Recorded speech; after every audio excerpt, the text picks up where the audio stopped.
నా పేరు కిరణ్ కుమార్. నేను చిత్తూరు డిస్ట్రిక్ట్ నుంచి శాప్ కండక్ట్ చేస్తున్న హాకీ యొక్క అంపైరింగ్కి వచ్చాను. నేను ఇంత చక్కటి ఆహ్లాదకరమైన వాతావరణంలో ఇన్ని గేమ్స్ని, కబడ్డీ కావచ్చు, వాలీబాల్ కావచ్చు, బాస్కెట్బాల్ కావచ్చు, హాకీ కావచ్చు, ఇన్ని గేమ్స్ని శాప్ అనేది తీసుకొని ఇంత చక్కటి వాతావరణంలో పిల్లల్ని ఆడించడం అనేది చాలా వినోదకరమైనది.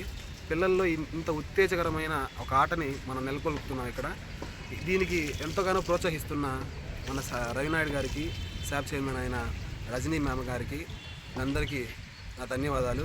అలానే పిల్లల్లో ఇలాంటి ఇంత ఉత్తేజకరమైన, ఇలాంటి ఆహ్లాదకరమైన వాతావరణాన్ని సృష్టించడంలో ఎంతో ప్రీతిపాత పోయిస్తున్న రవినాయుడు గారికి ధన్యవాదాలు. అలానే అకామిడేషన్, ఫుడ్ యొక్క ఫెసిలిటీస్ ఈ హాకీ ఒక అంపైరింగ్ చరిత్రలో ఇలాంటి ఒక అతి ముఖ్యమైన మన అకామిడేషన్ కావచ్చు, ఫుడ్ కావచ్చు, చాలా అద్భుతంగా ఉంది. దీనికి ఎంతగానో కృషి చేస్తున్న మన శాప్ రవినాయుడు గారికి చాలా ధన్యవాదాలు చెప్పుకుంటున్నాను సార్. Thank you.